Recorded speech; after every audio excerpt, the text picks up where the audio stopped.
What's up, everyone? Welcome to another behind-the-scenes character development video. I'm so excited to show you guys this next character. You know, working on fan-inspired characters is definitely one of my favorite parts of Galatune. You guys come up with such interesting ideas, and it's so much fun to take those fan fictions and kind of work them into our official canon, especially the characters we've been working on lately. So, you see, the last time we did fan characters, it was a lot of fun, and all the characters were worked into the lore, but they were also kind of random too. I pretty much just listened to each fan and kind of fused their fandoms with our Galatune lore and wrote it in. But this time we had a really interesting opportunity because we had a group of friends who all knew each other and hung out in real life, and all of them wanted to go in together for some Galatune characters. So since these recent fans actually know each other and were able to hang out and talk through our characters together, we kind of had this crazy idea of connecting all of the fan characters in this next set into the same story arc. So that's just an added level of continuity. Not only are they all part of the Galatune lore, but all these characters are specifically part of the same storyline. So if you remember back with Umber, we introduced a dragon that lost her memories and was stuck in a sort of humanoid Notre body. And so she's on this journey to kind of figure out the truth of her past. Then we introduced Baron, this ancient warrior who was reborn by the powers of chaos, brought through time and space by an incredibly powerful Notre. Well, now it's time to introduce that powerful Notre that helps connect the dots between all these characters. So I want to take a step back, and this fan gave us permission to kind of talk about her just a little bit. So I'm going to embarrass TJ here. So TJ is a really awesome Galatune fan. She actually, I believe, she started hanging out with us around the time that just before we did our first character fan fiction contest. So that was the same contest that Umber's character actually came from. But TJ did back then TJ did enter in an idea for the fan fiction contest, and it really kind of played with her own personality and style and fused it with her fandoms. Basically, she had this concept that, you see, in real life, TJ's an artist, and she thought it would be really cool to have kind of this impish, sly, sort of artist spin character. And so talking with TJ, we experimented with all sorts of different concepts and tried to figure out how we can pull an artist character into Galatune, but to do it in a way that wasn't really cheesy. You know, like we didn't want to have something that was so heavy-handed as like, oh, okay, this is the artist, and that's her whole thing. So the idea that we ended up landing on was, what if this was a Notre and she had a mystical sort of painting power, but let's add some levels of depth to it. What if her blood was like this really interesting substance that she could use like paint, but use it to bring her dreams to life? So essentially, if she can imagine something and paint it, she can make it real. But there's some really interesting caveats with this. Like, for one, since her creations are actually physically made from her blood, even though she could make pretty much anything, she has to be careful not to use up too much blood, or she'll get really weak and pass out, get kind of an anemia sort of thing. The other challenge is that all of these things have to come from her imagination. So they're only as real as she can imagine. So if she were to try to create something that she didn't have a knowledge of, it wouldn't work. But we made her a very powerful Notre, and we thought that if she could completely conceptualize and paint something, that it could have a life of its own. Like, if she could make inanimate objects, she could even make living creatures, and then those living creatures could be totally independent of themselves. But kind of playing with the whole artist spin, and sort of the way that everything an artist creates is a small part of themselves, we thought that, hey, these things are literally made with her blood and made with her imagination. What if they were all part of her psyche, too? So even though these creatures can kind of have their own sense of independence, they're all kind of rooted and part of this Notre's mind. And so that's another one of those limitations, that all these things are, in a way, part of herself. And I just thought that was a really fun artist concept. But we wanted to add even more layers of depth on top of that. When we try to imagine this character in the Galatune universe, I try to picture like, okay, well, what would her place be in this great conflict that's going on? And so the idea we kind of landed on was that she was actually a member of the Azure Eye Rebellion. The Azure Eye actively seeks out people with power, especially Notre, and tries to pull them all together for their cause of taking down the world government. And so this girl with this incredible paint creation power would be a very useful asset to have. And we sort of experimented with how they would use her, and we came up with something pretty interesting. You see, even though she could create pretty much anything, it takes a lot of effort, it takes a lot of blood, and so we thought that she's really not a front lines kind of fighter. True, she's actually very powerful, but if you think about it, in mid-battle, she can't just create things instantly. Like, the amount of time it takes her to make something would be kind of comparable to what it would take for you to paint it. So if she wanted to just pull out this really powerful sword, she would actually have to take the time to imagine and paint that sword, which would slow her down a bit in battle, unless she just had something already created or a quick go-to. So since her powers were kind of limited on the battlefield, we actually thought it would make more sense for the Azure Eye to use her as a sort of researcher. So she's a high-ranking member of the Azure Eye, and she runs what is called the Dragon Blood Project. She's the director of the Dragon Blood Project. And so this is going to tie her back to Umber and Baron, because you see, the Azure Eye are doing many, many different things to try to amass power to fight the government. And one of those experiments is, how can we weaponize dragons? These dragons are just these incredible forces of nature. What if there was a way that we could get the dragons on our side and use them to fight the government? And so all of that kind of falls onto this Notre here. So her job is to research dragons and to figure out ways to weaponize them. So what she does, she actually uses her paint powers to create a painted realm that she can entrap the minds of dragons in. And so inside of this painted realm where her paint dreams become real, she sort of intermixes her dreams with the dragon dreams. And she does that to dive into dragons' brains, to learn more how dragons work, and to ultimately see if there's a way that she could sort of reprogram them to be loyal to the Azure Eye. So this is an ongoing experiment. She's a very secluded character. She's experimenting with these dragons. She's not too in touch with what's going on with the outside world. So she's kind of a introverted, a little kind of eccentric, very intelligent, very artistic. So let's get to how all this ties to Umber and Baron. So Umber was a direct product of this Dragon Blood project. This conflict she got into between that crazy dragon that caused her to lose her memories was all part of an effort to capture and experiment on Umber when she was in her dragon form and to turn her over to the Azure Eye. So those orders would have come directly from this Notre, who is in charge of the Dragon Blood Project. So as she starts pulling the threads and trying to figure out the truth of her past, she's going to eventually start hunting down the members of the Dragon Blood Project and eventually coming into contact with the director of that program, which is this new fan character. Now, where Baron comes into play is very interesting too. So you see, this Notre's powers are really interesting because it's a little bit deeper than simply creating things out of her blood. Like I alluded to, it's part of her imagination. Really, the way these powers work is she brings her own dreams to life. But see, when she creates this painted realm that she entraps the dragons in, you get this weird intermixing between her dreams and the dragon's dreams. So she can actually use her powers to dive into other creatures' minds.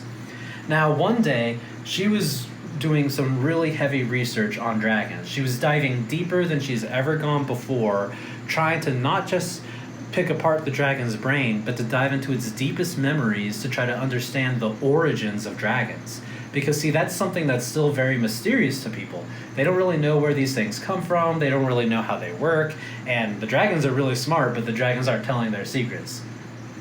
So this time, Jade just went deeper and deeper and deeper, and an interesting thing happened. As she started going deeper into the dragon's dreams, she started slipping through all the dragon's memories. And remember, most dragons are thousands of years old. So these are thousands of years of planet Lyra's history that this Notre is shifting through. And at one point, she's diving so deep into the dream realm that she actually bridges the gap between the dream realm and the real history of Lyra. And so she accidentally touches the real timeline and corrupts it. So this Notre comes into contact with an ancient warrior from the real past that had a connection with this dragon, and accidentally pulls that warrior through time, through this dream realm, through the dragon's memories, into the current timeline. Now, of course, this is not how the timeline is supposed to work, and so her powers created a sort of corrupted glitch in the history of the world. And that's literally Baron. So Baron was this ancient warrior from thousands of years ago, but by being forcibly pulled into the present, I tell people, think of the timeline, time and space in Galatune as a sort of computer code.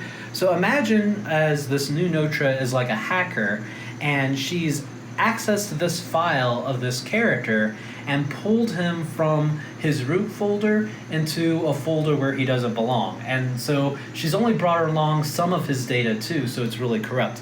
So he's not truly how he was when he was alive, but instead he's become this embodiment of chaos and evil, and he's all glitchy and messed up.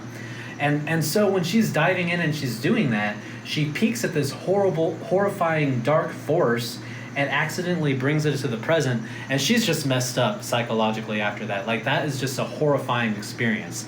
And so at that point, she swears to never, ever dive that deep again.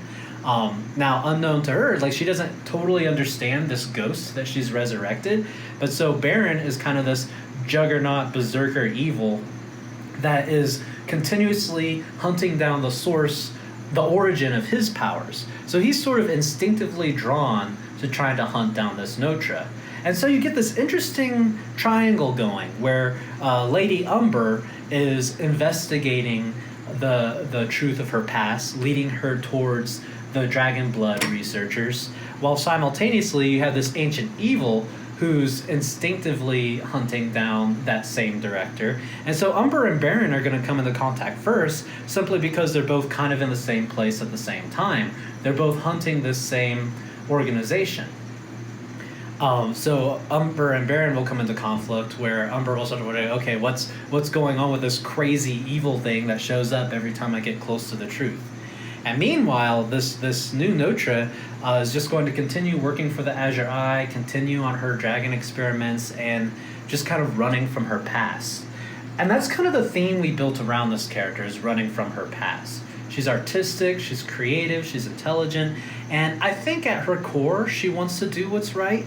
Like, she's working with the Azure Eye because she believes in their ideals. But maybe she's a little bit naive. Maybe she tends to turn a blind eye to the mistakes of the organization, and quite frankly, she runs from her own mistakes. She's not afraid to think outside the box and to do these crazy experiments, but through these experiments, she's actually unleashed at least one horrifying ancient evil into the world, and not to mention all the aftermath of her experiments with the dragons. I mean, she's hurt a lot of people, but she's just focused on her ideals, and she tries not to think too hard about that. So she is kind of reclusive and tries to stay away from all of that. So yeah, I just love how all of this lore is connecting. So I want to talk a little bit about how we went about designing what this character would look like. So as always with Galatune tradition, we like to model the character a little bit after the real life fan. So with TJ's permission, I'm going to put that on screen, and boom, here you go. There's a couple pictures of TJ. So TJ herself has a really interesting sense of style. She's not afraid to wear bold makeup and clothing, and she's got kind of this goth punk spin. And so I definitely wanted to pull some of that into her character. Some of the ideas we talked about, really this, to be honest, I think this is one of our most fashion-forward characters. We actually did quite a bit of research onto different fashion trends that we could kind of put into a blender and come out with this crazy character that's a mashing of all these different styles in a weird way that's kind of awkward but also kind of works. So we were looking at American punk and American gothic styles. We were also looking at actually 80s styles. I don't know. I love like the really crazy makeup from the 80s, and I thought that that would really resonate with an artist character if we looked at some of these kind of using your face almost as a painter's palette. And I also was looking at some of the 80s hairstyles too, and thinking of how we could combine that with all this other crazy stuff. It just kind of sells her character as someone who's very artistic and bold and not afraid to think outside the box. We also took inspiration from different Japanese styles. So we were looking at Lolita and Japanese goth and punk and a little bit of pop. And really, at the end of the day, this thing was sort of turning into an Eastern-Western fusion of punk, goth, Lolita, 80s. I don't know. We just put so much into this thing. I knew right away that we wanted her outfit to be asymmetric. Like, we wanted it to look like, I don't know, like she fell into a fashion designer's closet and just rolled out with all this random stuff on her, but it was also all very... It's this interesting mix of her being spontaneous and very designed at the same time. So we were looking at all sorts of stripes and patterns and plaids. I loved all the kind of crazy stockings we were seeing in some of these styles. And of course, belts and chains and just super anime, just off the charts anime with what we were doing with this thing. And I thought that would be a lot of fun for people. And so we were looking at all these crazy styles, and I love like the big stockings, the stripes, the checkers, the plaid, the belts, the chains, so many belts and chains. You gotta love anime fashion. And I have to talk about Crocs. Because this was kind of a weird random idea too. I just like, she's just so quirky and weird. We gotta invent like a new thing for her. And I don't know how I landed on this. I think I was originally thinking, oh, well, what if she's got this really designer outfit, but she's just like wearing dorky shoes, like maybe slippers or Crocs. And then I'm like, but wait, what if we elevated it? What if we took like I don't know, Crocs, boots? Yeah, okay, so she's got platform Crocs, basically. She's got Croc boots. And I'm just like talking to Yamer Pro, the artist working on this project. I'm like, can you make this happen? Can you make this happen like in a way that actually makes sense? So yeah, there we go, Croc boots. They should make these because it kind of works, and they owe us money now. I don't know. Also, we talked about what her fighting style might be and how that might affect how she looks. I thought it would be a good utility that since she does use her blood to create these constructs, that one way she could kind of conserve herself in battle is if she actually had like vials of blood on her to help stretch her powers out further. So she's not just drawing straight from her body all the time, that she could actually draw stuff ahead of time. So we wanted to include like these potion bottles that were strapped onto her character, like on her hips or something, that was holding her blood. And I didn't want it to be too creepy either, and I wanted it to be more painterly. Like I wanted it to kind of seem like she's painting these things. So we didn't want her blood to be like red and bloody. We wanted it to look more like this magical rainbow paint. So I thought that would be a lot of fun. And also when we were exploring how she would defend herself, we thought it would be really cool if she had like a paint guardian. Like if she had this little familiar, this little pet of hers that would kind of serve two functions. One, since she is alone a lot, that this little pet creature she made would be a sort of companion for her, someone to keep her company and someone to keep her comforted and sane, and just someone to give her that reassurance despite all these crazy things. But we also thought it would be fun is what if this cute little creature she made also had like a battle mode? Like what if it could shapeshift into basically like a golem and defend her in battle? So looking for the design of this creature, talking to the fan, she's a big fan of foxes. And so we thought, well, what if we start with sort of a dragon fox? And we were looking and fusing like cute little chibi foxes with dragon elements because, you know, she is the head director of this Dragon Blood project. And then we also threw in just a tiny little touch of Moofins too. So you're going to see that she has this familiar that's a sort of dragon, Moofin, fox character. Now what's interesting though is that technically speaking, this creature does not exist. Like this is not a real creature on Lyra. I mean, even though it looks like something that could be real, this is actually kind of her imaginary friend that she's brought to life with paint. All right, so time for the big reveal. And, you know, usually when we do this, I just like to tease the sketch of the character.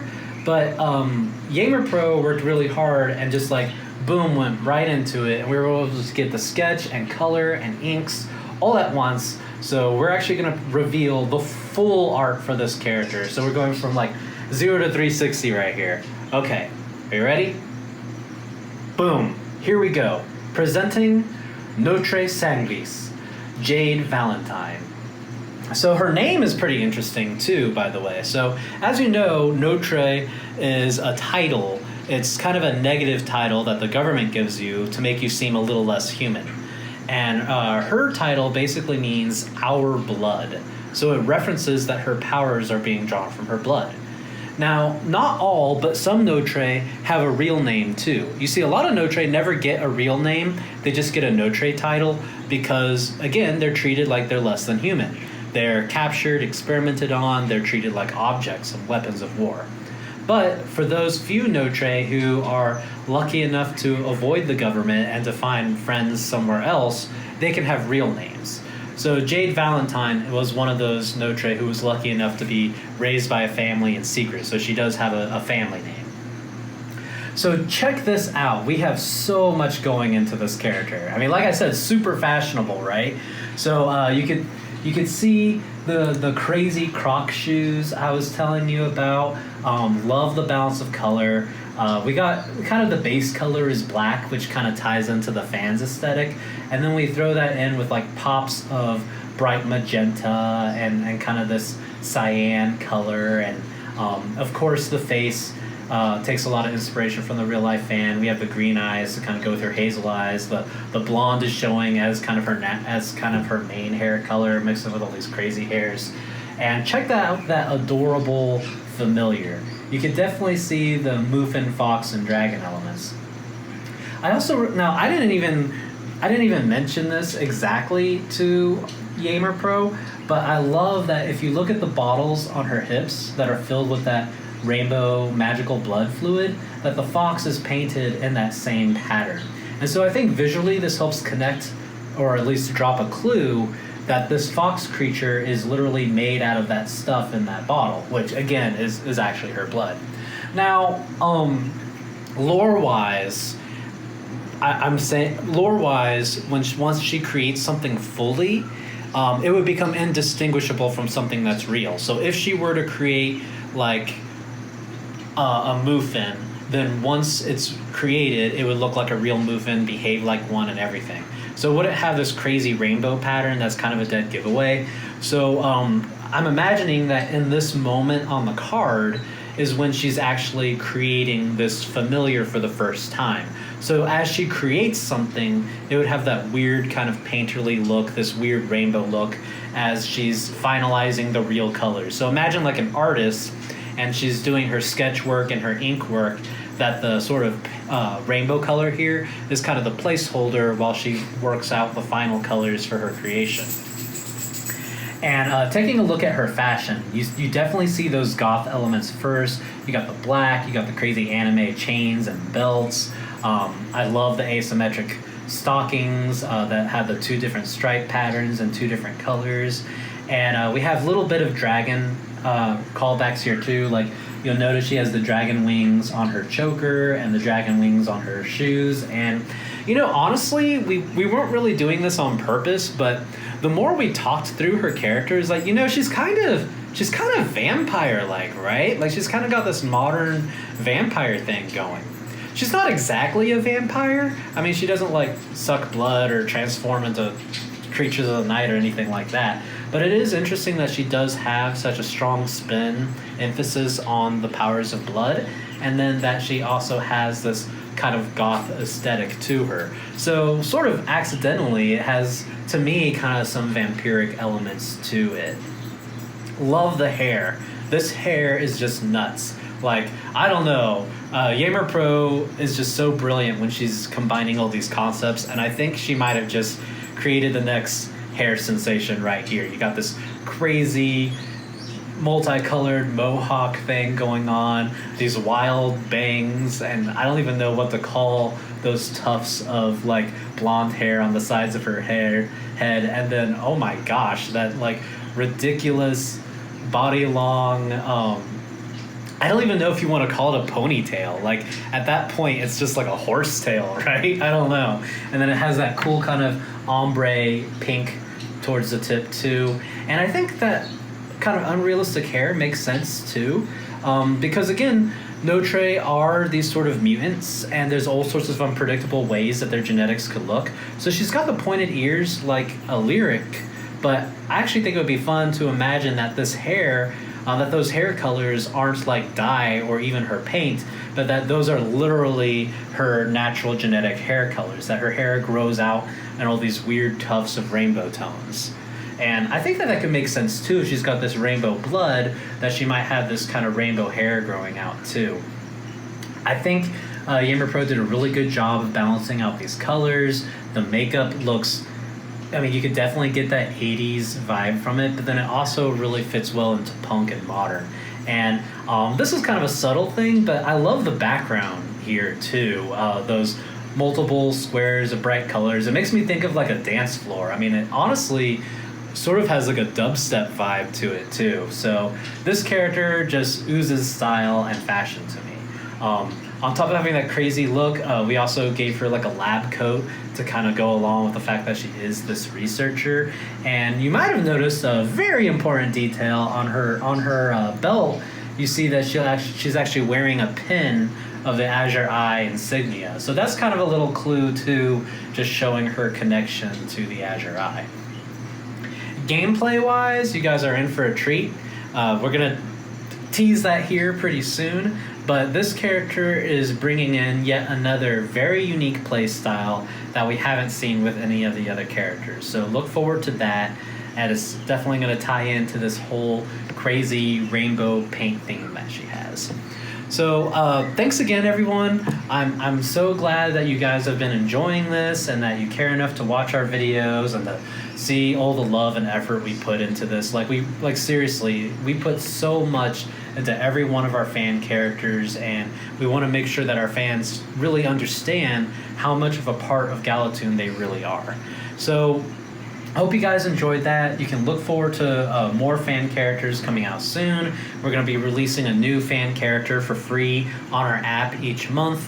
And then once we finish off this complete set of new characters, we'll actually be printing all the cards and creating a new fan expansion. So the new fan expansion will include all these characters that we've been teasing so far, and a few more coming out soon. I think the deck is eventually going to have 15 new characters in it. And so we do still have a few character slots available. And see, the way that we do that, we actually dedicate these fan characters to our top supporters. So if you're interested in sponsoring Galatune and helping us to make this project happen, you could actually get your fan fiction made into our next character.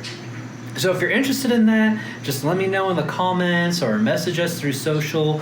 But you can find more information on our website, galatune.com/G3. That sort of explains how we fund ourselves and how we do these fan-sponsored characters. So definitely take a look at that and let us know if you'd be interested in becoming our next character. All right. Well, thanks again, everyone, and keep an eye out for more news coming soon.